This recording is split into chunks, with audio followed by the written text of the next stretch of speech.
Vera, final game in Tal before heading off to the World Cup. How are you feeling afterwards? Very proud. And the goals against were individual mistakes, and we learned massively from it. That is why we played this game. The first game that we set was this game. The latest, I want to have a top 5 nation at this day. We managed, and from there we built the program, because what happened tonight always happens when you play for the first time at this level just before a World Cup or European Cup or Olympic Games. And you can only get ready for Australia to make the mistakes that we've done tonight. But other than that, I think that we have massively impressed. I was really proud of the players. Injury time, we lost it. Individual mistake. They know now that at this level you cannot think I will catch up a meter, because you will not. And you have to, at that moment, you just have to stick together, get the lines closed. So we learned from that too. And the third goal was also individual mistake. There was a player running from midfield and was not followed. So those things only help us to get ready for Australia, and then hopefully those mistakes will not happen anymore. And talk us through that first half, because it was seriously impressive performance up until the goals. You know, we were attacking in a way that we don't see Ireland attacking a lot more in the last couple of months, but it seemed like everything had really clicked. And I thought Marissa Shiva, we were absolutely ready for France, and I think the game plan was absolutely right. And the execution was superb. We couldn't keep on going. That was the thing in the second half. It's really difficult to put that performance for us during the whole game. And then we have a superb player in Katie, and if you lose her, we have a few others. That we don't have to hide ourselves from that. That's a massive, massive blow, and we don't have a second Katie. Like we don't have a second of a few others. That doesn't mean that the others have done phenomenally well. But you don't have to hide yourself from the fact that when a player like Katie is off the pitch, that you really miss her. So as an ankle roll for Katie, what's the next few days look like for her? I don't know. The doctor needs to have a look at it. I don't know more than you do. That you've seen her walking, not on crutches, and let's hope that it's not too bad. And what did you say to the team at halftime? Because to concede the goals in that way, even if it was individual errors, it's a bit of a slump going in after that, especially when the performance had been so high prior to those moments. Yeah, it is for the players, especially for us as coaches. It is at that moment you should not be carried away by the disappointment. Repeated the setup and the game plan and the strategy, and we used video for that, for the moments what to do about it. So the players were completely ready for the second half, but France is very, very good, and to play 2 of those halves is virtually impossible at this moment. That is why we played this game, and now we need to grow to keep on longer for that.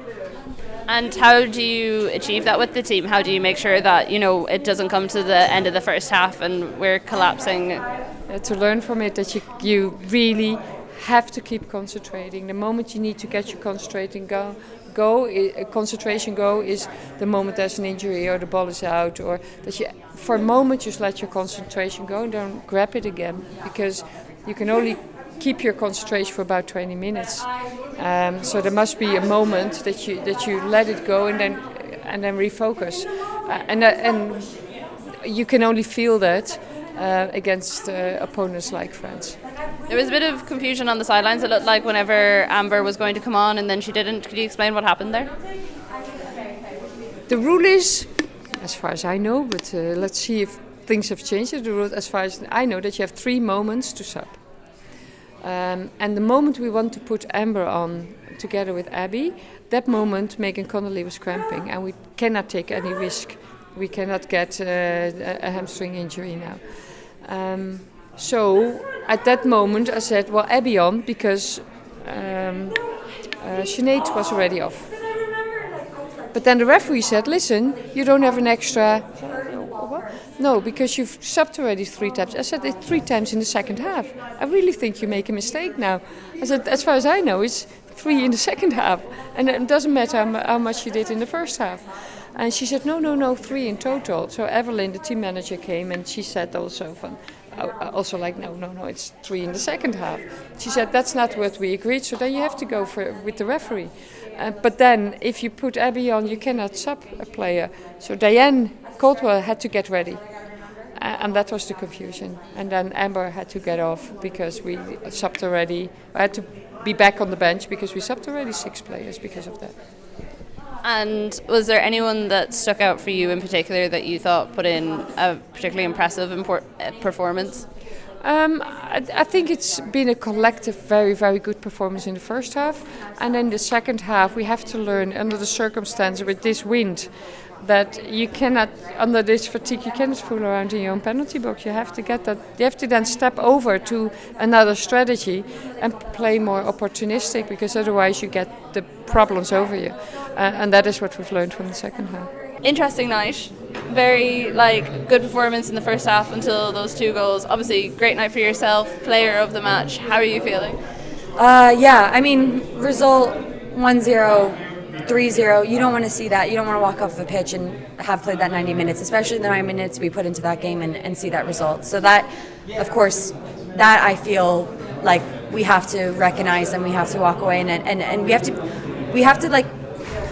feel that. We have to remember that, as professionals, that just can't happen. But those aside, the goals aside, I think that the most important thing is that as we felt as a team, especially in that first 45 minutes, is a feeling I haven't felt almost ever amongst us, and just this unspoken ability to be know where each other are, our link-up play, high balls, trusting each other, moving up the pitch physically, and imposing ourselves on an opponent like that, a top 5 opponent in the world. It's very impressive, and it's something that I'm very happy to take away from the game. Yeah, it felt like sometimes in the past we've relied on very good individual performances, and that could have been any number of players in the squad. They just had a good day. But that first 45 minutes until the goals really felt like everyone was moving in tandem with each other.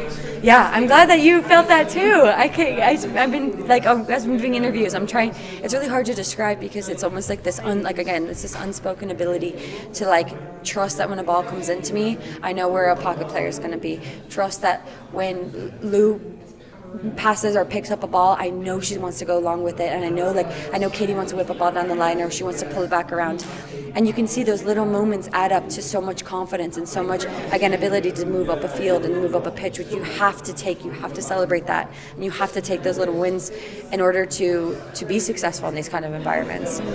Yeah, I thought it was interesting. I was looking at Twitter in the first half, and there was lots of international people who probably don't watch a whole lot of Ireland being oh, this is an interesting and exciting Ireland team. We haven't seen them play like this before. For you, it seemed like you were having particularly good link-ups with players like Marissa. What's it been like having a player with her literal speed? She put on the jets at one stage, and I was whew. I know. I mean, when you play with the caliber, a player with so much speed as Marissa, and also ball control, Sinead and her with her ball control, it makes your life a lot easier too. You're oh thank God, just because they get to so much more. Their soccer brain is thinking ahead, it's thinking like you, and it's really helpful again to just for all link up play. But yeah, I was so happy with Marissa and I link up play today. I mean, again, the both of us were just high fiving each other every 2 minutes, because when she would press, I knew, I was okay, this ball is going to be, I'm going to pick off this ball. And we talked about it before the game too, little moments that happened. And then we would make eye contact in the game and be we just literally manifested that, didn't we? But again, we have to, I'm so happy, this is such a huge step for us as a team, as a player to player. I feel we've grown so much in that just from the last camp to now. And I'm really, really happy with that. And also, she's relatively new into the squad as well, so it's only the sort of thing that's going to grow and develop as you get to spend more time together. After you scored your goal that was ruled offside, a little 7-year-old that was sitting behind me in the TV gantry tapped me on the shoulder, and she was that wasn't offside. I think she should have been the lineswoman. Absolutely. What? I know, everyone, all those flags should have stayed down. That being said, I mean, I just watched it back, and as a striker, I'm always going to back myself and say I was onside. I was always onside. side. But I also know that, like, as a 9, especially in the 5-4-1, you're walking a tightrope. You're trying to play this cat and mouse game with the center back to be like, how much can you push them? How far up the pitch can you make room for the rest of the team? But also, like, how can you engage them enough to, like, make them feel comfortable and then make that second turn and run. But I knew as soon as that ball came over the top and Sinead was going to jump, I was like, this ball is going to get flicked on. And the more important thing is that I was like, as soon as I made that run and I put myself between the defender and the ball, I was like, this goes in the back of the net. And in the World Cup, that goes in the back of the net, VAR, that's a goal. So that's the more important thing, and that's what I got to remember, because that's what's going to happen. Does it give you confidence going into the World Cup, knowing that you can do that? Oh, 100%. I think as a striker, any moment like that gives you that little bit more of confidence. But again, it's like in the U.S. camps, like that, a similar kind of situation occurred, and maybe a little bit more offsides on that one. That being said, a huge confidence booster, a huge ability to, like, make a team trust you as well, because then everyone knows, like, even though I got called offsides, I know, like, Luis and Faye and, like, our backline, they go, you know what, I bet on Kyra, I'm going to play that ball over again. I bet she can beat, and that defender thinks, oh my gosh, I just got beat to that ball, this player might actually do this again on me. And that's all you need. You need a little bit of crack like that to make it contagious, to make to take that moment and keep going with it. And so finally, what's the main takeaway from tonight?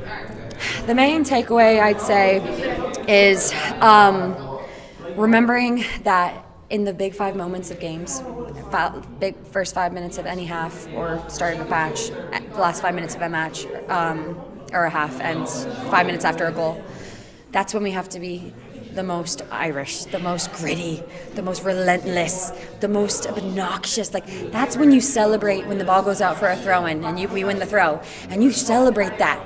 You get everyone off the pitch, you get the people hyped, because in those moments, that's when an opponent thinks, okay, like, they want a throw-in. Like, what does this mean? And they, again, like, you win a corner kick. That's when we have to remember those 5 minutes. As we almost have to turn into a gear of, like, we are relentless. We're the most relentless in these moments, because I truly believe, and those if we're like that, and we remember to be like that, and we keep that amongst each other, that first half, completely different game. We go into the halftime 0-0, and that is a completely different game.